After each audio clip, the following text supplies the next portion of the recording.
السلام عليكم ورحمة الله وبركاته. الحمد لله رب العالمين والصلاة والسلام على النبي الأمين وعلى آله وأصحابه أجمعين وبعد. الحمد لله. আমরা পড়ছিলাম লুমআতুল ইতিকাদ আল হাদি ইলা সাবিলির রাশাদ, ইমাম মুওয়াফফাকুদ্দিন ইবনে কুদামা আল মাকদিসি। ইমাম মুওয়াফফাকুদ্দিন ইবনে কুদামা আল মাকদিসি, যিনি ইবনে তাইমিয়া রহমতুল্লাহ আলাইহির 100 বছর আগের মানুষ, মানে আগের মানুষ। তিনি আকীদার গ্রন্থটি লিখেছেন। অনেকের কাছে মনে হতে পারে যে এই আকীদার গ্রন্থ শুধু ইবনে তাইমিয়া থেকে আসে, এই জন্য এটাকে রদ করার জন্য আমরা এই গ্রন্থটি পড়বো ইনশাআল্লাহ। আরও উপরে আরও আকীদার গ্রন্থ আছে, তবে এটা সাজানো গোছানো, এই জন্য আমরা এই গ্রন্থটি পড়ছিলাম। আমরা ইতিপূর্বে পড়েছিলাম যে ইবনে তাইমিয়ার ইমাম ইবনে কুদামা রহমতুল্লাহ আলাইহি তিনি একটা শিরোনাম দিয়েছেন বা বলতে চাচ্ছিলেন আয়াত ও হাদিস ও সিফাত। আল্লাহ তাআলাকে চিনতে হলে, আমরা আরেকদিন বলেছিলাম, তার নাম এবং গুণের মাধ্যমে চিনতে হবে। যেহেতু যাকে দেখিনি তাকে চেনার একটাই উপায়, তার নাম কি, গুণ কি। তো নাম এবং গুণ আল্লাহ কোথেকে পাওয়া যাবে? কোরআন এবং হাদিস থেকে পাওয়া যাবে।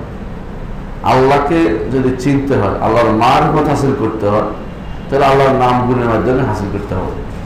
অন্য যে সমস্ত দরবার খুলেছে মানুষ মারিফত হাসিলের, সেগুলি কোনো দিনই আল্লাহর পরিচয় দিবে না। আল্লাহকে চিনতে হলে যত বেশি নাম জানবেন, অর্থ জানবেন, যত বেশি গুণ জানবেন, অর্থ জানবেন, তত আল্লাহকে আপনি বেশি চিনতে পারবেন। এই জন্য পূর্ববর্তী যারা বিশুদ্ধ আলেম ছিলেন, তারা বেশি বেশি আল্লাহর নাম গুণ আলোচনা করতেন। এমনকি ইমাম আব্দুল কাদের জিলানী রহমতুল্লাহ আলাইহির নাম শুনেছেন, তিনিও তার বুনিয়াতুল তালিবিল হক, যেটা বুনিয়াতুল তালিব নামে বিখ্যাত, এটার মধ্যে আল্লাহর নাম এবং গুণ প্রচুর আলোচনা করেছেন। এবং তিনি উল্লেখ করেছেন যে আল্লাহকে তারা অসংখ্য বিশ্বাস করতে হবে। অথচ আজকের আমাদের যে সমস্ত লোকেরা মারিফতের দাবিদার, ওরা সবচেয়ে বেশিটা অস্বীকার করে, আল্লাহর নাম গুণকে তারা অস্বীকার করে। কারণ যে আল্লাহকে বেশি জানে, সে জানার জন্য বেশি নাম ও গুণ জানবে, এটাই স্বাভাবিক। মুহাম্মদ রাসূলুল্লাহ সাল্লাল্লাহু আলাইহি ওয়াসাল্লাম বেশি জানতেন, কারণ আল্লাহর নাম গুণ তিনি বেশি জানতেন, আল্লাহকে বেশি জানতেন। হাসরের দিন আল্লাহর এমন সব গুণ আল্লাহ তার জন্য জানাবেন, যেগুলো দিয়ে বললে আল্লাহ খুশি হয়ে তাকে বলবেন যে আপনি মাথা উঠান, আপনি সুপারিশ করেন, আপনার সুপারিশ গ্রহণ করা হবে, আপনি চান আপনাকে দেয়া হবে। যত বেশি গুণ দিয়ে আল্লাহর কথা বলবেন, তত বেশি আল্লাহ খুশি হয়ে যায়। এই জন্য আমরা আলহামদুলিল্লাহ রাব্বিল আলামিন, আর রহমানির রহিম, মালিক ইয়াউমিদ্দিন, এগুলো সব গুণ আল্লাহ। এগুলো দিয়ে বলার পরে বলি ইহদিনাস সিরাতাল মুস্তাকিম, মানে এত কিছু গুণ করা, গুণ গাওয়ার পরে তখন বলি আল্লাহ আমাকে হেদায়েত দেন, সহিহ রাস্তা দেন। যদি আল্লাহর কিছু চাওয়ার আগে আল্লাহর নাম গুণ প্রকাশ করতে হয়, তাহলে বোঝা গেল আল্লাহ তাআলা বেশি প্রিয় তার কাছে তার নাম এবং গুণকে বেশি বেশি আলোচনা করা, বেশি বেশি কথা বলা, এ নিয়ে গবেষণা করা, এটা খুবই দরকার। যে ব্যক্তি আল্লাহর নাম গুণ যত বেশি জানবেন, আল্লাহ তত বেশি তার উপর খুশি হবে, সে আল্লাহকে বেশি জানবে। সব কথা এটাই। তো উনি প্রথমেই যে জিনিসগুলো বলছেন যে কোরআন এবং সহিহ হাদিসে আল্লাহর যে সমস্ত সিফাতগুলি এসেছে, গুণগুলি এসেছে, এগুলি মেনে নেয়া এবং গ্রহণ করে নেয়া। এগুলি যথাযথ মেনে নিলাম এবং আমি গ্রহণ করলাম, দুটো অর্থ আছে। মেনে নিলাম যে এগুলো আল্লাহর পক্ষ থেকে আসছে, কবুল করলাম, এগুলি আমি নিজেও গ্রহণ করলাম, আল্লাহ দিচ্ছেন, আমি মেনে নিলাম, দুইটা আমি কবুল করলাম। এই দুইটা হচ্ছে প্রথম অধ্যায়। এখানে আমরা আলোচনা করেছি যে আল্লাহ তাআলা কোরআনে যা আসছে, হাদিসে আছে, সব মানে। কোরআনে আসছে যেমন কি আল্লাহু লা ইলাহা ইল্লা হুয়া আল হাইয়ুল কাইয়্যুম, দেখছেন তো, দুইভাবে হাই কাইয়্যুম দুইভাবে আসছে। লা তাখুযু সিনাতুন ওয়ালা নাওম, এদের নেগেটিভ গুণ, যেগুলি আল্লাহর পায় না, তন্দ্রাও পায় না, ঘুমও পায় না। লা তাখুযু লাহু মা ফিস সামাওয়াতি ওয়া মা ফিল আরদ, আসমান জমিনের মালিকানা তার। লাহু তো মালিকানা, আসমান জমিন সবকিছুর মালিকানা তার। মান যাল্লাযী ইয়াশফা'ু ইনদাহু, মালিকানা যদি যার হয়, কোনো কিছুর মালিক যদি আপনি হন, আমি কিভাবে পাইতে পারি? আমি পাওয়ার কোনো দিকে না, আল্লাহ তিনি দিলেই শুধু আমি পাবো। এখন অনেকে মনে করতে পারে এই সমস্ত ছোটখাটো অলি আল্লাহ ধরতেছে যাতে ওনার কাছে সুপারিশ দেয়, আমাদের দেন। উনি হয়তো দুনিয়ার মানুষ সুপারিশ নিতে পারেন। আল্লাহ তাআলা বলে আমার কাছে সুপারিশের কোনো জায়গা নেই। সুপারিশ হইতে হলে নিয়ম মোতাবেক আসতে হবে। সেটা কি? মানজাল্লাযী ইয়াশফা'u ইল্লা বিইযনি, অনুমতি নিয়ে সুপারিশ করতে হবে। অনুমতি নিয়ে রাসূল এই জন্য সিজদায় পড়ে যাবেন হাশরের মাঠে, তখন আল্লাহ তাআলা অনুমতি দিবেন, ইরফা রাসাকা ইশফা তুশাফা, মাথা উঠা, আপনি সুপারিশ করেন, সুপারিশ গ্রহণ করা হবে। এমনি যাইয়ে সুপারিশ শুরু করে দিবে, এটা রাসূলুল্লাহ সাল্লাল্লাহু আলাইহি ওয়াসাল্লাম করবেন না। তিনি আরশের নিচে সিজদায় পড়ে যাবেন। ঠিক কিভাবে দেখছেন আল্লাহ তাআলা কোরআনে কারীমে আল্লাহর গুণগুলি কিভাবে বর্ণনা করে গেছেন? আরো দেখেন, বলতেছে কুল আল্লাহু আহাদ আল্লাহুস সামাদ লাম ইয়ালিদ ওয়া লাম ইউলাদ ওয়া লাম ইয়াকুল লাহু কুফুয়ান আহাদ, গুণগুলি সব বর্ণনা করে গেছেন। আরো দেখেন হুয়াল্লাহুল খালিকুল বারিউল মুসাউর লাহুল আসমাউল হুসনা, এভাবে দেখছেন ওয়াল্লাহুল্লাযী লা ইলাহা ইল্লা আল মালিকুল কুদ্দুসুস সালামুল মুমিনুল মুহাইমিনুল আজিজুল জাব্বার মুতাকাব্বির। আল্লাহ তাআলা তার গুণগুলি বর্ণনা করে গেছেন। এগুলির কোনোটাকে যদি করে আপনি অস্বীকার করেন, তো আপনি আল্লাহকে চিনতে পারলেন না। আল্লাহকে চিনতে না পারে আপনি কোন আল্লাহর ইবাদত করতেছেন? আপনি এমন এক আল্লাহর ইবাদত করছেন যে আল্লাহর ইবাদতের সাথে কোরআন আল্লাহর হাদিসের আল্লাহর কোনো মিল নেই। তো আপনি আল্লাহর ইবাদত আসলে করেন নাই, আপনি নিজ মন মতো চলেছেন। এটাই হচ্ছে সমস্যা। তো প্রথমে তিনি বলছেন যে কোরআনে যা এসেছে, হাদিসে এসেছে। হাদিসে রাসূলুল্লাহ সাল্লাল্লাহু আলাইহি ওয়াসাল্লাম বলেছেন, কি বলেছেন? হাশরের মাঠে আল্লাহ তাআলা তার পিণ্ডের উন্মুক্ত করবেন, যে দুনিয়াতে আমাকে তো সিজদা করছো, তো আমি করো, এখন একটু রুকু করে দেখাও, সিজদা করে দেখাও। কিরকম? যে তোমরা তো বলছো বাকি থাকবে ইহুদি ও নাসারারা। আপনারা জানেন যে হাশরের মাঠে আল্লাহ তাআলা বলবেন যে যার ইবাদত করতো তার অনুসরণ করে জাহান্নামে চলে যাও। তো যে যার ইবাদত করতো তার মধ্যে একটা বানিয়ে দেওয়া হবে, সেইটা পিছিয়ে পিছিয়ে জাহান্নামে যায় পড়ে যাবে। সমস্ত কাফের শেষ, বাকি রইল কারা? ঈমানদার। কিন্তু মুনাফিকরা বাহ্যিকভাবে কারা ইবাদত করতো না, আল্লাহর ইবাদত করতো, দাবি করতো। আল্লাহ তাআলা তখন হাশরের মাঠে আসবেন, এসে বলবেন যে আমি তোমাদের রব। তারা বলবেন যে, মুসলিম শরীফের হাদিস, সহিহ মুসলিমের হাদিস, তারা বলবেন যে আমরা আপনাকে রব মানতে পারছি না। বলে আমার তোমাদের রবের চিহ্ন আছে। বলে চিহ্ন কি? তিনি আমাদেরকে আহ্বান জানাবেন পিণ্ডে দেখিয়ে, সে আমি তোমাদের আহ্বান। আল্লাহ তাআলা তখন তার পিণ্ডে উন্মুক্ত করবেন, তখন ঈমানদার সিজদা করতে পারবে। কিন্তু মুনাফিক পিঠটা গরুর শিংয়ের মতো হয়ে যাবে। গরুর শিং বাঁকা হয়, হাদিস আছে কাসায়া আসিল বাঁকা, গরুর শিংয়ের মতো হয়ে যাবে, বাঁকা হবে না। বুঝছেন তো? বাঁকা না হলে এটা তারা বাঁকা করতে পারবে না। তাহলে আল্লাহ তাআলা বলবেন যে তাহলে তোমরা মুনাফিক ছিলে, ঈমানদার ছিলে না, ধরা খেয়ে যাবে, এখানে পরীক্ষিত। তখন তাদেরকে বলা হবে ঠিক আছে, ফুলসিরাত পার হয়ে যাও। ঈমানদাররা ফুলসিরাত পার হয়ে যাবে তাদের আলো দিয়ে, কিন্তু মুনাফিকরা পিছনে বলবে, ডাকতে থাকবে আনজুরুনা নাক্তাবিস মিন নূরিকুম, একটু অপেক্ষা করো। সূরা হাদীদে আল্লাহ উল্লেখ করেছেন, একটু অপেক্ষা করো, তোমাদের নূর দিয়ে পার হবো। পার হতে পারবে না। তারা বল পিছনের দিকে তাকাও, তোমরা সবসময় পিছনের দিকে তাকাইছিলে দুনিয়াতে, আল্লাহর কথা শুনো না। পিছনের দিকে তাকালে ওরা পার হয়ে যাবে, ওরা পড়ে যাবে, কেটে নিচে পড়ে যাবে, জাহান্নামে পড়ে যাবে। এটা হচ্ছে কোরআনের কথা। তাহলে দেখেন মূল কথা কি? আল্লাহ তাআলাকে চিনতে হলে আল্লাহ তাআলার কোরআন এবং রাসূলুল্লাহ সাল্লাল্লাহু আলাইহি ওয়াসাল্লাম হাদিস মোতাবেক চিনতে হবে। হাদিসে আসছে যে পিণ্ডলি আছে আমরা স্বীকার করি, কিন্তু স্বীকার করে না কারা? পায়ের গোছা আছে আমরা স্বীকার করি, স্বীকার করে না কারা?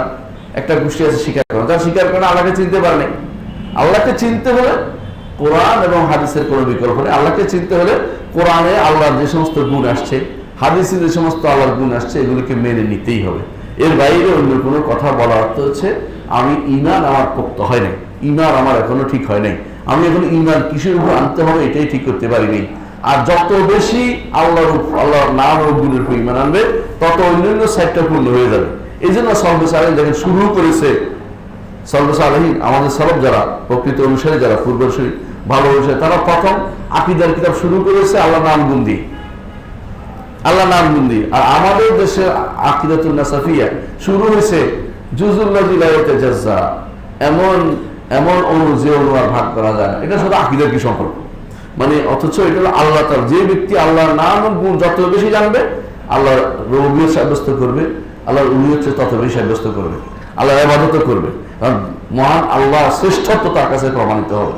রাসূলুল্লাহ সাল্লাল্লাহু আলাইহি ওয়াসাল্লাম বলেছেন, হাসরের দিন আল্লাহ তাআলা তার এক আঙ্গুলে জমিন রাখবেন, এক আঙ্গুলে আসমান রাখবেন, এক আঙ্গুলে পাহাড় পর্বত রাখবেন, রেখে বলবেন আনাল মালিক আইনা মুলুকুদ দুনিয়া, আমি রাজা, দুনিয়া রাজারা কোথায়? এইভাবে তিনি আমাদেরকে জানিয়েছেন যে আল্লাহ তাআলা হাসরের মাঠে এইভাবে রাখবেন তার আঙ্গুলের উপরে। আঙ্গুল সাব্যস্ত হচ্ছে? অবশ্যই হচ্ছে, কিন্তু আমরা ধরন জানি না। কিন্তু অবশ্যই আঙুল বলতে হবে, যেগুলো আল্লাহ তাআলা বলেছেন, রাসূল বলেছেন।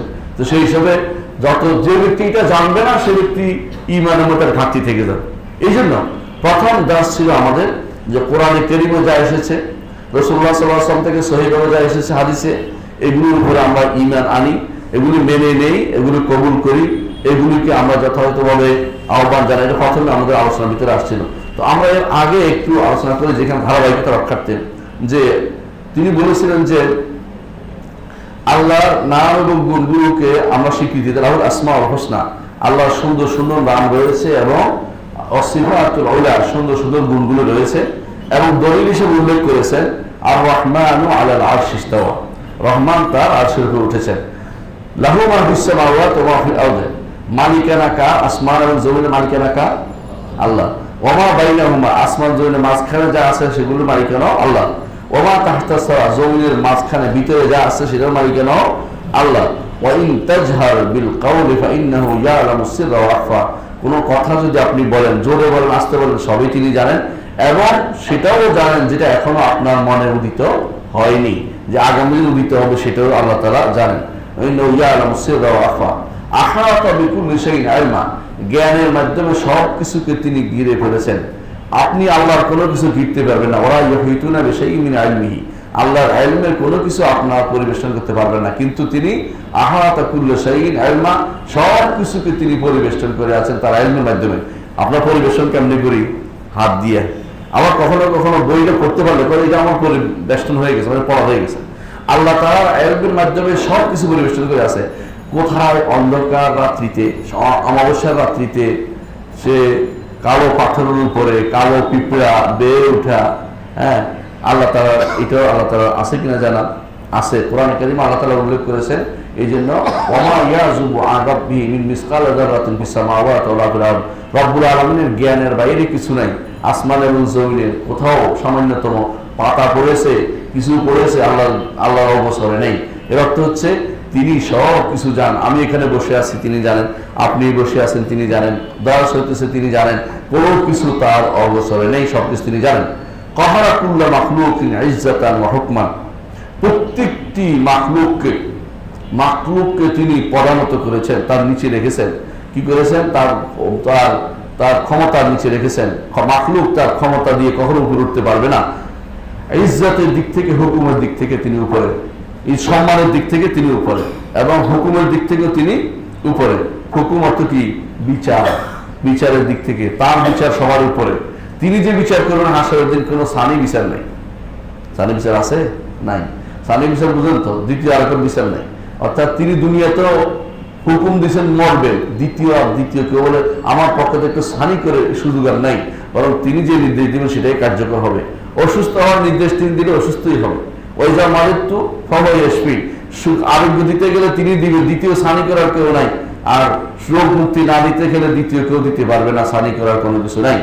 ওয়াসা কুল্লু শাই রহমাতা ওয়া ইলমা, সব কিছু রহমত এবং তার সব কিছুকে রহমত আলম দিয়ে তিনি ঘিরে রেখেছেন। তার রহমত না হলে কোনো ব্যক্তি বেঁচে থাকা সম্ভব না। তার রহমত না হলে আপনি নিঃশ্বাস করতে পারতেন না। আপনার জন্য স্পেশাল এই যে পরিমিত পরিমাণে অক্সিজেনের ব্যবস্থা তিনি করে দিয়েছেন। আপনি উপরে উঠলে অক্সিজেন পাবেন না, নিচে গেলেও পাবেন না, ঠিক জায়গার মতো দিয়ে দিয়েছেন। অনেক জায়গায় গেলে আপনি ঠিক মতো চলতে পারবেন, সে ব্যবস্থাপনা করে দিয়েছেন। কোথায় রিজিক পাবে, জমিনকে রিজিকের ব্যবস্থাপনা করে দিয়েছেন, রিজিকের হওয়ার ব্যবস্থাপনা করে দিয়েছেন। অন্য কোনো গ্রহে গেছে মানুষ, অনেক কিছু খুঁজছে, রিজিকের জায়গা খুঁজে পায় না। হয়তো আপনি হয়তো মনে করতে পারেন যে আমি কিনছি, মঙ্গল গ্রহে জায়গা কিনছি বলে অনেকটা এক ধরনের বলতে পারেন ঠাট্টা মস্কারি হয়ে যাচ্ছে। জায়গায় কোনো রকম কিছু পাওয়া যাবে না, ওখানে যে মরা ছাড়া কোনো উপায় থাকবে না। কারণ রিজিকের ব্যবস্থাপনা আল্লাহ তাআলা জমিনকে করে দিয়েছেন, বলে দিয়েছেন কোরআনে কারীমে, কাদ্দারা ফিহা আকওয়াতাহা, জমিনকে রিজিকের ব্যবস্থাপনা জমিনের মধ্যে আল্লাহ এভাবে করতে ব্যবস্থাপনা করে দিয়েছেন। এই জমিনের মধ্যে সবকিছু হয়, আপনার খাবারে যা প্রয়োজন হয়, আপনার ডাল মশারি অথবা কিছু হচ্ছে। অন্য জমিনে একটা হয়তো একটা হবে না, কিছু পাবে কিছু পাবে না। এইটাকে করেছে মানুষের বসবাসের উপযুক্ত তিনি করে দিয়েছেন। সুতরাং তিনি রহমত আলম দিয়ে সব কিছুকে ঢেকে রেখেছে, এটা আপনার বিশ্বাস করতে হবে। ইয়ারাউ মা বাইনা আইদিহিম ওয়া মা খালফাহুম ওয়া লা ইউহিতুনা বিহি ইলমা, আল্লাহ তাআলা মা বাইনা আইদিহিম ওয়া মা খালফাহুম, আমাদের সামনে পিছনে যা আছে সব তিনি জানেন। ওলা ইয়াহি ওমা খালকাহুম, এবং আমাদের পিছনে যা আসতেছে ওলা ইয়াহিতুনা বিহি ইলমা, কেউ ওলা ইয়াহিতুনা বিহি, কেউ তার ইলম দিয়ে আল্লাহকে কোনোদিন আয়ত্ত করতে পারবে না। সর্বোচ্চ কি জানবেন? তার নাম জানবেন, গুণ জানবেন, কিন্তু তাকে কি আপনি পুরোপুরি জানা হয়ে গেছে বলতে পারবেন? কোনোদিন কেউ বলতে পারবে না। ধর আমি আমার সঙ্গে একটা বই থাকে, আমি বলবো বইটা আমার জানা হয়ে গেছে, পড়ে বুঝতে পারি, কিন্তু আল্লাহ কি আপনি কোনোদিন আপনাকে তিনি আয়ত্ত করতে পারবেন না। হাসরের দিন যখন জান্নাতে আমরা যাব, কি দেখতে পাবো? শুধু চেহারা দেখতে পাবো, চেহারা। তার চেহারা দেখার বিনিময়ে ইল্লাবতিগা ওয়াজহি রাব্বিল আলা, সূরা লাইলের মধ্যে আছে ইল্লাবতিগা ওয়াজহি রাব্বিল আলা, যে দান করে, কেন দান করে? আবু বকর রাদিয়াল্লাহু যখন দান করছেন, আজাদ করছেন, এটা করছেন, এটা করছেন, আল্লাহ তাআলা তার প্রশংসা করছেন সূরার মধ্যে, সূরা লাইলের মধ্যে শেষের দিকে। তো কি জন্য করেছেন? ইল্লাবতিগা ওয়াজহি রাব্বিল আলা, যে আলা যিনি আছেন, যে রব, তার যে আলা রব, সর্বোচ্চ রব, আরশের উপরে যিনি রব, তার চেহারা দেখার জন্য তিনি শুধু দান করছেন। কারণ দেখেন, সর্বশেষ নিয়ামতটা উল্লেখ করার অর্থ হচ্ছে সব পাওয়া গেছে। জান্নাতের সর্বশেষ বড় নিয়ামত কোনটা? আল্লাহকে দেখা, আল্লাহর চেহারা দেখা। বুঝছেন তো? আল্লাহকে আপনি যে আয়ত্ত করতে পারবেন তা না, কিন্তু চেহারা দেখে সে আনন্দের চেয়ে বড় আনন্দ আর কিছু হবে না। এই জন্য যেখানে কোরআনে কারীমে ইল্লাবতিগা ওয়াজহি রাব্বি বা ইবতিগা ওয়াজহি আসে, সেখানে অর্থ হচ্ছে চেহারা দেখা। আমাদের শেখ মোহাম্মদ সালেহ আল উসাইমিন বলেন, কোরআনের এর অর্থ হচ্ছে ওয়াজহি, যেখানে ওয়াজহি চেহারায় অনুবাদ করতে হবে, এখানে সন্তুষ্টি অনুবাদ করাটা ভুল। আমরা দেখেছি বাংলা ভাষায় তারা অনুবাদ করে কোরআনে, দেখবেন ওয়াজহি রাব্বি জায়গা বলছে সন্তুষ্টি, আল্লাহ সন্তুষ্টির জন্য, কিন্তু এই সন্তুষ্টির অনুবাদটা ভুল। শেখ মোহাম্মদ সালেহ আল উসাইমিন আমাদের উস্তাদজি জানেন আপনারা সম্পর্কে, উনি বলছেন যে না, সবগুলো তো আপনি দেখেন ওয়াজহি অর্থ চেহারা, ইবতিগা অর্থ চাওয়া, চেহারা চাওয়ার তো চেহারা দেখতে চাওয়া, যে আমরা আল্লাহর চেহারা দেখবো, এর অর্থ হলো জান্নাত লাভ করবো। এই জন্য এটার বিনিময়ে আর কিছু চাওয়া যায় না। আল্লাহর চেহারা দেখার বিনিময়ে আর কিছু চাওয়ার নাই, এটা হচ্ছে বড় নিয়ামত এটা। আর জান্নাত ছাড়া আর কিছু চাওয়া যায় না, কারণ এটা হচ্ছে জান্নাতে গেলে এটা পাওয়া যাবে। এই জন্য দুনিয়ার কোনো কিছু আপনি আল্লাহর চেহারার ওসিলা দিয়ে চাইতে পারেন না মানুষের কাছে, যে আল্লাহর চেহারা ওসিলা তুমি আমাকে টাকা দাও, তোর বোঝা গেল তুমি নিকৃষ্ট জিনিস নিচ্ছ। আল্লাহ চেহারা ওসিলা জান্নাত লাভ করার জিনিস, সেটা আমাকে চাইতে পারবেন, কিন্তু দুনিয়ার জিনিস চাওয়া হাদিসে নিষেধ আছে সরাসরি। কারণ হচ্ছে বড় মূল্যবান জিনিস দিয়ে আপনি দুনিয়া হতামত দুনিয়া রেখে যেতে হবে, যে এটা আপনার হয়তো সাময়িক কাজে লাগবে একদিন দুদিন, এটার জন্য মূল্যবান জিনিস, চিরস্থায়ী জিনিস আপনি হারাইতে পারেন না। এই জন্য ওলা ইয়াহিতুনা বিহি ইলমা, দুনিয়ার কেউ আল্লাহকে জ্ঞানের মাধ্যমে আয়ত্ত করে নিতে পারবে না। এরপর বলেছেন ইমাম ইবনে কুদামা রাহমাতুল্লাহ আলাইহি, মাওসুফুন বিমা ওয়াসাফা বিহি নাফসুহু ফি কিতাবিল আযীম ওয়া আলা লিসান নবিয়িল কারীম।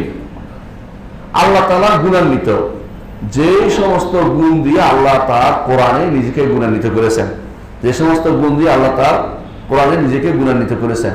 কোরআনে কারীমে আল্লাহ তাআলা প্রতিটা আয়াতের, প্রায় প্রতিটা আয়াতের শেষের দিকে আলিয়ুন ওয়া আলিয়ুন আযীম বলছে না, রাহিম ওয়াদুদ, এগুলো আল্লাহ তাআলা কোরআনে কারীমে বিভিন্ন জায়গায় তার নামগুলো উল্লেখ করেছেন। আর আপনারা জানেন যে আমার প্রত্যেকটি নাম সিফাতি নাম, প্রত্যেকটি নাম কি? সিফাতি নাম। সিফাতের থেকে গুণ আছে, গুণ আছে, একটা সাথে ভিন্ন অর্থ দেয়। যেমন রাহিম আর ওয়াদুদ একসাথে আসে কিন্তু ভিন্ন অর্থ দিচ্ছে, আবার রহমান রাহিম একসাথে আসে কিন্তু ভিন্ন অর্থ দিচ্ছে, আবার গফুর যেটা রাহিম এক নয়, ক্ষমাশীল দয়া, ভিন্ন ভিন্ন অর্থ আছে। তো আল্লাহ তাআলা প্রত্যেকটি নাম আসছে গুণ বর্ণনা করার জন্য, যেগুলোর সাথে গুণ রয়েছে, প্রত্যেকটি নামের ভিতরে গুণ রয়েছে। এই জন্য আল্লাহ বলেন যে নামের অধীন কোনো গুণ নাই, এটা আল্লাহর নাম না, এটা আল্লাহর নাম না। এই জন্য প্রমাণিত হয়েছে কেউ খোদা বা গড আল্লাহর নাম আমরা বলি না, কেন বলি না? এগুলো অর্থ ভিতরে কোনো গুণ নাই। কিন্তু আল্লাহ রহমানের ভিতরে গুণ আছে কি? রহমত। গাফুর ক্ষমাশীল গুণ আছে কি? গফরান, ক্ষমা করে দিবেন। প্রত্যেকটা নামের অধীন কি আছে? গুণ আছে। সুতরাং আপনি কোরআনে কারীমে দেখবেন যে আল্লাহ তাআলা কিছুক্ষণ পরে তার নাম উল্লেখ করেছেন, আয়াতের শেষ দিয়ে নাম উল্লেখ করেছেন। কেন? যাতে তিনি নিজেকে গুণান্বিত করতে পারেন। তিনি গুণ বর্ণনা করা পছন্দ করেন। আপনি পড়লেই তার গুণ বর্ণনা করলেন, আপনি আলোচনা করলেই তার গুণ বর্ণনা করলেন। এই জন্য আল্লাহ তাআলা পছন্দ করে নিজে তার কিতাবে তার নিজের গুণগুলো উল্লেখ করে দিয়েছেন। আর কিছু গুণ মুহাম্মদ রাসূলুল্লাহ সাল্লাল্লাহু আলাইহি ওয়াসাল্লাম নিজে উল্লেখ করেছেন। যেমন ইন্নাল্লাহ সিত্তির, হাদিসে আসছে আল্লাহ সিত্তির, কোরআনে আসে না কিন্তু সিত্তির হাদিসে আসছে। সিত্তির আল্লাহ একটা নাম, আল্লাহ একটা নাম। তাহলে সিত্তির অর্থ কি? আল্লাহ গোপন করে, আল্লাহ বান্দাকে গোপন করে। বান্দা যে সমস্ত অন্যায় করে এগুলি প্রকাশ করে ফেললে গন্ধ বেরোত, মানুষ আশেপাশে চলতে পারতো না। কিন্তু আল্লাহ বান্দাকে গোপন করে রাখে, যে বান্দা আমার জন্য তওবা করে কিছুক্ষণ পরে ক্ষমা করে নিতে পারে, যাতে করে বান্দাকে আল্লাহ ক্ষমা করেন। এটা আল্লাহ তাআলার বিশেষ নেয়ামত, এটা আপনার জন্য। তা আপনি বলবেন আল্লাহ ইয়াসির উস্তুর অয়ুবানা, হে গোপনকারী, গুনাহ গোপনকারী, আমার দোষ ত্রুটি গোপন করে দিন। এবং হাসরের দিনে আল্লাহ তাআলা দুনিয়ার বুকে যেভাবে আপনাকে গোপন করেছে, হাদিসে আছে রাসূলুল্লাহ সাল্লাল্লাহু আলাইহি ওয়াসাল্লাম বলেছেন যে কোন কোন বান্দাকে আল্লাহ ডেকে বলবেন যে সাতারতুহা লাকা ফিদ দুনিয়া ওয়া আনা আস্তুরুল আন, দুনিয়ার বুকে গোপন করেছিলাম এগুলো, এখনো তুমি গোপন করে পার হয়ে যাও। আল্লাহু আকবার। তাহলে বোঝা গেল যে আপনার এই যে একটা গুণ উল্লেখ করলেন কে, মুহাম্মদ রাসূলুল্লাহ সাল্লাল্লাহু আলাইহি ওয়াসাল্লাম তার কিতাবে, তার হাদিসে রাসূলুল্লাহ সাল্লাল্লাহু আলাইহি ওয়াসাল্লাম অনেকগুলো নাম তিনি উল্লেখ করেছেন। আমাদের শেখরা উল্লেখ করেছেন যে যদি কোরআন থেকে নাম গণেন 88টা পাবেন, আর বাকি 99টা গুনতে হলে হাদিসের কাছে যেতে হবে, বাকি 99টা হাদিসে পাবেন। অর্থাৎ বাকিগুলো যেটা আছে, অর্থাৎ 99 যারা পুরোতে চায় 108টা হয়ে যায় হাদিস থেকে গুনলে, 88 পরে বাকিটা 108টা হয়ে যায় হাদিস থেকে গুনলে। অর্থাৎ আপনি এর মধ্যে যে কোনটা 99 নাম সীমাবদ্ধ, এই জন্য নির্ধারণ করে দেওয়া হয় নাই, যাতে করে সবগুলো দিয়ে ডাকা হয়। সবগুলো দিয়ে ডাকলে 99টা অবশ্যই পড়বে না। আপনার সব নাম দিয়ে আল্লাহকে ডাকলে 99টা রয়ে গেল, কিন্তু আপনি যদি কিছু ডাকেন না, কিছু মানেন না, হয়তো এমন হয়তো 99টার কোনো একটা নাম বাদ পড়ে গেছে। এই জন্য আপনি সমস্ত নাম পাবেন, সবগুলো দিয়ে আল্লাহকে ডাকবেন। ওয়ালিল্লাহিল আসমাউল হুসনা ফাদউহু বিহা। আর নামের ক্ষেত্রে কেউ নাম বানাইতে পারবে না। কোথায় পাবেন? হয় কোরআনে, না রাসূলুল্লাহ সাল্লাল্লাহু আলাইহি ওয়াসাল্লামের হাদিসে। এটাই বলেছেন মাউসুফুন, তিনি গুণান্বিত, বিমা ওয়াসাফা বিনাফসিহি ফি কিতাবিল আযীম, তার মহান কিতাবে যেভাবে তার নামগুলিকে তিনি বর্ণনা করেছেন। মহান কিতাব বলতে কোনটা বলেছে? কোরআনে কারীম। মহান কিতাব কোনটা? কোরআনে কারীম। আমাদের কাছে অন্য কিতাবে কি আসলো এটা ধর্তব্য না। অন্য কিতাব বুঝছেন কিনা? তাওরাত, ইনজিল, জাবুর, এগুলি ধর্তব্য না। কেন ধর্তব্য না? কারণ এগুলি রহিত হয়ে গেছে। আর দ্বিতীয় কারণ হচ্ছে এগুলি মানুষের হাত ঢুকেছে, মানুষ এগুলি পরিবর্তন করেছে, নিজে বসে বসে অন্য ভাষায় লিখেছে। আপনারা জানেন যে তাওরাত প্রথমে পাওয়া গেছিল গ্রিক ভাষায়, ঠিক অনুরূপভাবে ইনজিল, আর যে ভাষায় নাজিল হয়েছে এই ভাষায় পাওয়াই যায় না, এগুলো অন্য ভাষায় পাচ্ছে। ইনজিল তো এখন নাই, এখন যেটা আছে সেটা হলো 4 জনের লেখা জীবনী গ্রন্থ, ঈসার জীবনী গ্রন্থ। এটা ইনজিল না, কারণ ধরেন এর মধ্যে লেখা আছে ঈসা মারা গেলেন, মারার পরে এটা হলেন, তারপর আছে, এটা কি ইনজিলের মধ্যে নাজিল হয়? মানে এগুলো জীবনী গ্রন্থ, ধারা বিবরণী। আমি বুঝতে পারছেন কিনা? আমাদের নবীর মৃত্যুর পরে কি ঘটনা হচ্ছে, এটা কি কোরআন আছে? এটা তো থাকার কথা না, বুঝলেন না? নাজিল হওয়ার আগ পর্যন্ত কথা হবে। কিন্তু এগুলো যে আপনার তাওরাতের ইনজিলের মধ্যে প্রত্যেকেই, তারপরে ঈসা এটা বলছে, চিৎকার করে উঠছে, তারপরে এটা বলছে, তারপরে ঈসা আসলে বলে না, আমরা জানি যে মিথ্যা কথা, কিন্তু তারপরে এগুলি আছে, থাকার অর্থ হচ্ছে এটা ঈসা আলাইহিস সালামের ইনজিল নয়। ঈসা আলাইহিস সালাম ইনজিলটা হারিয়ে ফেলেছে, এই জন্য তাদেরকে বলা হয় দলিল, পথভ্রষ্ট। মানে পথভ্রষ্ট শুধু না, রাস্তা হারাইছে, বইও হয়েছে, এবং তাদের ইমানের অর্ধেক হারিয়ে গেছে। ওই যে তারা এখন বানায়, কার পথে চলে? সাধু পল বুলস যা বলে, হ্যাঁ, এখনকার যে পল, এরা যা বলে সেগুলি তাদের কাছে দিন হয়ে গেছে। কিন্তু আলহামদুলিল্লাহ আমাদের দিন আল্লাহ তাআলা হেফাজতের দায়িত্ব নিয়েছেন, কোরআনকে ঠিক হাদিসের হেফাজতের দায়িত্ব নিয়েছেন। আল্লাহ তাআলা এই হেফাজতের কারণে কোরআন হাদিস সংরক্ষিত, এবং এই জন্য আমাদেরকে আল্লাহর নাম সাব্যস্ত করার জন্য এর বাইরে যাওয়া আমাদের জন্য বৈধ হবে না। কোনো ব্যক্তি যদি বলে যে অমুক কিতাবে পড়েছি, ওনার নাম এটা বলে, সমস্ত চলে না। আমাদের কাছে হচ্ছে শুধু কোরআন এবং সুন্নাহ, সহিহ সুন্নাহ দিয়ে সাব্যস্ত হতে হবে আল্লাহর নাম। এটা হচ্ছে সর্বশেষ এখানে কথা, যে মওসুফুন বিমা ওয়াসাফা বিহি ফি কিতাবিল আযীম, নাফসুহু ফি কিতাবিল আযীম।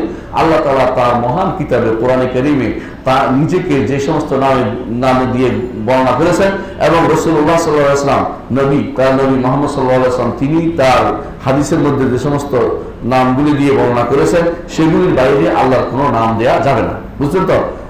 নাম এভাবে পাইতে হলে কোরআন সুন্নাহ দিয়ে নিতে হবে কোনোভাবে। যেমন জলিল একটি নাম, বলা হয় তাকে আব্দুল জলিল, অথচ আসে নাই, কিন্তু জলিল নামে আল্লাহর কোনো নাম নেই আসলে। বুঝছেন কিনা? প্রত্যেকে নিচে এরা বানায় নিছে, জিল জালাল ওয়াল ইকরাম আছে না, সেখান থেকে সংক্ষেপ করে জলিল বানাইছে, কিন্তু বানালেও তো হবে না, এটা তো আল্লাহর নাম হিসেবে হাদিসে আসে না। কেউ যদি কোনো সন্তানের নাম রাখে আব্দুল জলিল, বন্ধ ফেলা উচিত অন্য কিছু, হ্যাঁ, কিন্তু এটা আসলে আসে না, কারণ জলিল তো আল্লাহর নাম না। তো এরকম সাত্তার যদি রাখে, আসে না, সাত্তার আল্লাহর নাম, সিত্তির আসছে, সাত্তার আসে না, বুঝলেন? তো এরকম আরো অনেকে দেখুন আব্দুল ওয়াজিদ রাখছে, ওয়াজিদ আল্লাহর নাম না, বুঝলেন? আব্দুল ওয়াহেদ হতে পারে, ওয়াহেদ আল্লাহর নাম, ওয়াহেদুল আহাদু। তো কিছু নাম আছে, কিছু নাম না। এরকম আমাদের সমাজে প্রচুর এরকম নাম প্রচলিত আছে যেগুলি কোরআন সুন্নাহয় আসলে সাব্যস্ত হয়নি। বিশেষ করে দেখবো যে বাগদাদ, কায়দা বাগদাদের পিছনে আল্লাহ 99 নাম দিছে, এইখানে প্রায় 10টা নাম আল্লাহর নাম না, অথচ আল্লাহর নাম হিসেবে চালু হয়ে আছে। হ্যাঁ, কোন কোন নাম আছে দুইটা একসাথে মিলে নাম, এটাকে ভিন্ন ভিন্ন করা হচ্ছে। এটা কেমনে বুঝবেন? নামের আগে দিয়ে আব্দ শব্দটা লাগাবেন। আব্দ, আব্দ আইন বা দা মানে দাস, অমুকের দাস। যখন মিললে দেখবেন মিলছে না, মিলে না, অনেক কিছু আছে। আব্দুল নাফ, আব্দুল দর। আব্দুল দর তো নাই, আল্লাহ না হইতে পারে না। ক্ষতিকর, ক্ষতিকারী বান্দা হইল, হয় না। বলতে আব্দুল নাফ আব্দা, বুঝছেন তো? দুইটা মিলে এখানে এক নাম, ইয়া নাম বলা হয়। দুইটা একটা একটা মোকাবল বলে। তো আসমান মোকাবলা, যেটা ফরজ, যেটা মিলে না একটা। অর্ধেক নাম দিয়ে আপনি আব্দুল দা রাখতে পারেন না। এই জন্য কেউ কেউ আব্দুল মজুদ রাখতেছে। আব্দুল মজুদ রাখা যায় না, মজুদ আল্লাহর নাম না, আল্লাহর নাম না মজুদ। তো এরকম কিছু কিছু নাম মানুষের ব্যবহার করলে কিছু আসলে আসে নাই। এই জন্য বগদাদিয়া, কায়দারও অনেকে নাম বুঝতে পারে, এগুলো ঠিক না। এই নামগুলো শেখার জন্য সুন্দর একটা এই শেখ মোহাম্মদ সালেহ উসাইমিন যেগুলো বলছেন, ওগুলি থেকে নিয়ে মোহাম্মদ সাইদ আল কাহতানি রাহিমাহুল্লাহ তিনি একটা লিখেছেন এর মধ্যে, হাসনুল মুসলিমের মধ্যে লিখেছেন। আমাদের যে অনুবাদটা, ওখানে আমি এটা উল্লেখ করেছি, নামটা অনুবাদগুলো ওখান থেকে দিতে পারলে ভালো হবে, নামগুলো এবং তার অনুবাদটা বিশুদ্ধ অনুবাদ হওয়া দরকার। অনেকে আসলে কিন্তু অনুবাদগুলো টাকা করছে, আল্লাহর নামগুলো অনুবাদটা শুদ্ধ করতে পারবে। অনেকে আল্লাহ নামগুলো অনুবাদ করতে গেলে ভুল করেছে, এটাও যেন না হয়। কারণ এক একটা ভিন্ন ভিন্ন অনুবাদ হবে, একরকম না। হ্যাঁ, এক একটা নাম আপনি পাবেন কখনো কখনো আল্লাহর নাম কাছাকাছি 2টা নাম পাবেন, 3টা নাম পাবেন। এগুলোকে ভিন্ন না ধরে একটা ধরে, কারণ অনেক নাম আছে, আপনি সে না হলে আপনি 100-150 উপরে হয়ে যাবে নাম। এই জন্য আপনাকে কিছু কিছু নাম কাছাকাছি রাখতে হবে, বুঝে আসছে তো? এই জিনিসগুলো আমাকে তাহকিক করে ইনশাআল্লাহ আমরা চেষ্টা করছি ছোট্ট একটা বাচ্চাদের ভাষণ বের করতে, হাসনুল মুসলিমের, যেটা বাচ্চারা শিখবে। চেষ্টা করছি 99 নামটি বের করতে। আল্লাহ তৌফিক দিলে ইনশাআল্লাহ বের হলে পাবেন। যেটা বাচ্চাদের জন্য কিছু দোয়া থাকবে, এবং বিশেষ করে ছোট কাল থেকে বাচ্চারা যে সমস্ত নামগুলি মুখস্থ করে যেগুলো ভুল না শিখে, অন্তত এই ব্যবস্থাপনা করেছি। ইনশাআল্লাহ দেখা যাক ইনশাআল্লাহ এটা আপনাদের হাতের কাছে পৌঁছে যাবে ইনশাআল্লাহ, তখন দেখবেন। এর আমার অভিজ্ঞতা হচ্ছে এটা যে আপনাকে কোরআন এবং সুন্নাহর বাইরে আল্লাহর নাম সাব্যস্ত করতে পারবেন না। আর নাম সাব্যস্ত করার নীতিটাকে আপনার মনে রাখতে হবে যে কোরআন থেকে থাকতে হবে সরাসরি, হাদিস থেকে সরাসরি থাকতে হবে।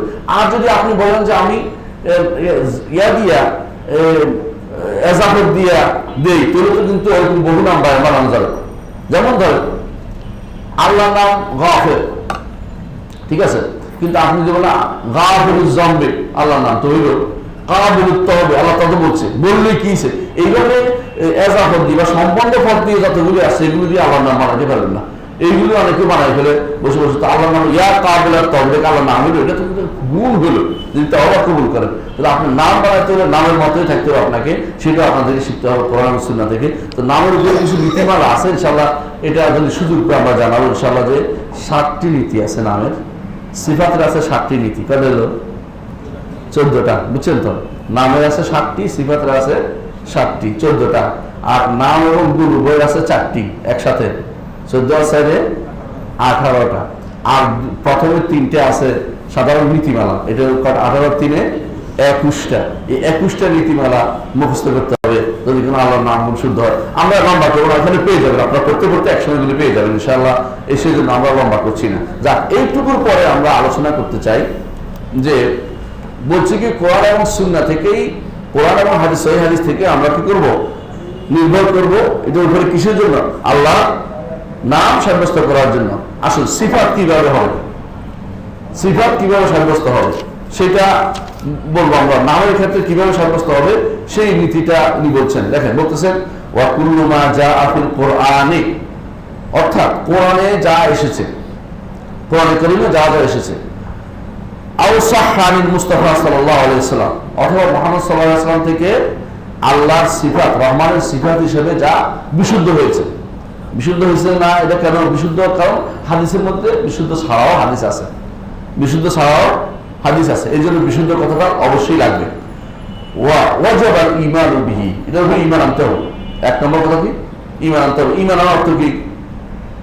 এটা আল্লাহর পক্ষ থেকে আসছে, এটা রাসূলের পক্ষ থেকে জানানো হয়েছে, এটা আমাকে বাদ দেওয়া যাবে না, এটা নাম হিসেবে মেনে নিতে হবে।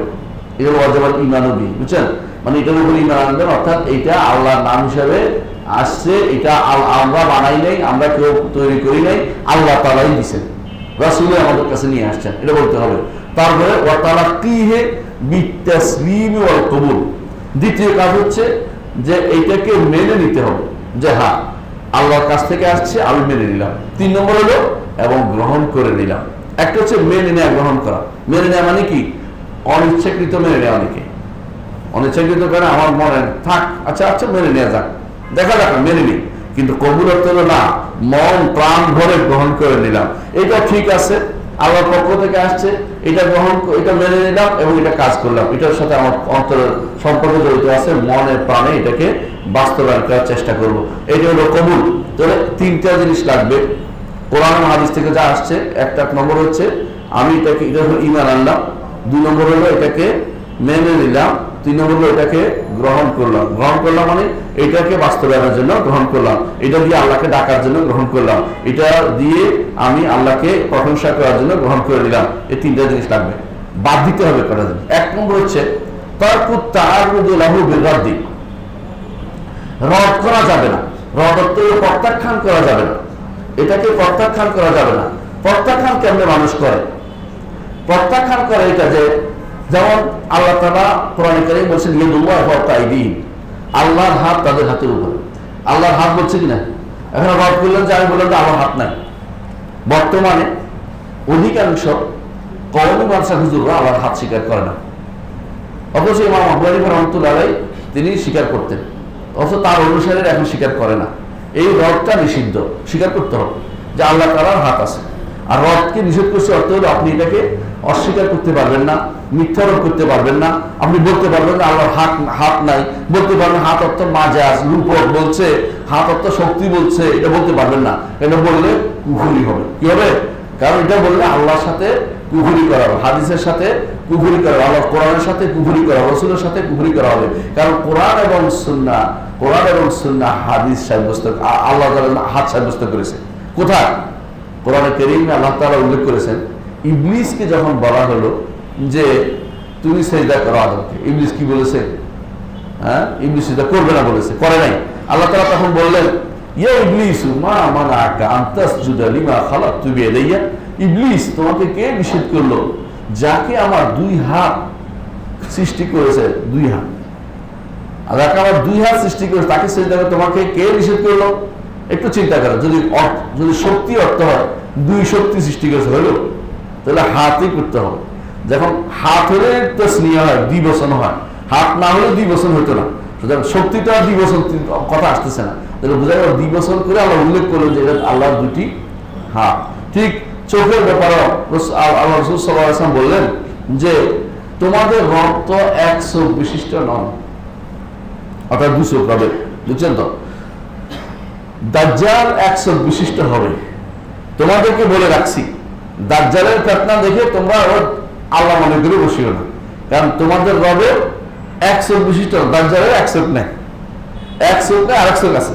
আর রাসূল সাল্লাল্লাহু আলাইহি ওয়াসাল্লাম আমাদেরকে রব চিনার জন্য একটা সাক্ষাৎ প্রমাণ দিয়ে দিলেন যে সাবধান, এইটা দেখবা, আর কিছু দেখলে এটা দেখলে বুঝবে তার একটা চোখ বাড়াইতে পারতেছে না, সে যে কত অপরাধ বুঝে যাবে, তার আরেকটা চোখ নেই।